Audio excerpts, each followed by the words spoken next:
അകപ്പെട്ടാൽ പഞ്ഞു ചുരക്കാൻ നിങ്ങൾ കേട്ടിട്ടുണ്ട്. അതാണ് കേട്ടോ എൻ്റെ അവസ്ഥ. അതായത് നിവൃത്തിയില്ലാത്ത ഘട്ടത്തിൽ ഇഷ്ടപ്പെടാത്തവരെയും ഇഷ്ടപ്പെടേണ്ടി വരുന്ന അവസ്ഥ. ഞാൻ എൻ്റെ യൂട്യൂബ് ചാനൽ തുടങ്ങിയിട്ട് ഏകദേശം 5 വർഷമായി. ഈ 5 വർഷത്തിൻ്റെ ഇടയ്ക്ക് എനിക്ക് സത്യം പറഞ്ഞാൽ 5-6 ചാനൽ ഉണ്ടായിരുന്നു കേട്ടോ.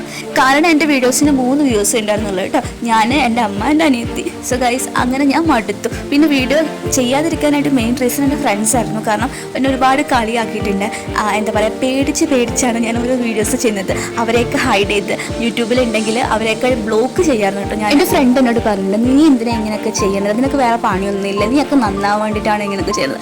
അത് സത്യം പറഞ്ഞാൽ എനിക്ക് ഭയങ്കര സങ്കടമായി. ഞാൻ ഒന്നും വേണ്ടിയിട്ടില്ല, അവരുടെ അടുത്തൊന്നും പറഞ്ഞിട്ടില്ല. ഞാൻ എല്ലാം കേട്ട് കരഞ്ഞുകൊണ്ടിരുന്നു കേട്ടോ. കാരണം എൻ്റെ പ്രൊഫഷൻ മെഡിക്കലാണ്, പക്ഷേ എൻ്റെ പാഷൻ ഇതാണ്. ഒരു യൂട്യൂബർ ആവണം എന്നുള്ള എൻ്റെ 5-6 വർഷത്തെ ആഗ്രഹമാണ് കേട്ടോ. എന്നാലും ബിരിയാണി കിട്ടിയാൽ നല്ലൊരു വീഡിയോ ചെയ്യാൻ ക്യാമറയോ മൈക്കോ കാര്യങ്ങളോ ഒന്നും ഉണ്ടായിരുന്നില്ല കേട്ടോ എൻ്റെ കയ്യിൽ. റെസ്റ്റ് ടൈമിൽ റെസ്റ്റ് പോലും എടുക്കാണ്ട് ഞാൻ വീഡിയോസ് ചെയ്തിട്ടുണ്ട്. അത് സക്സസിന് വേണ്ടിയിട്ടാണ്. പിന്നെ വിമർശിക്കുന്നവരത് വിമർശിക്കട്ടെ, ഐ ഡോണ്ട് കെയർ. ഇനിയും ഞാൻ വീഡിയോസ് ഇടും, കാരണം എല്ലുമുറി പണിയെടുത്താൽ പല്ലുമുറി തിന്നാലോ.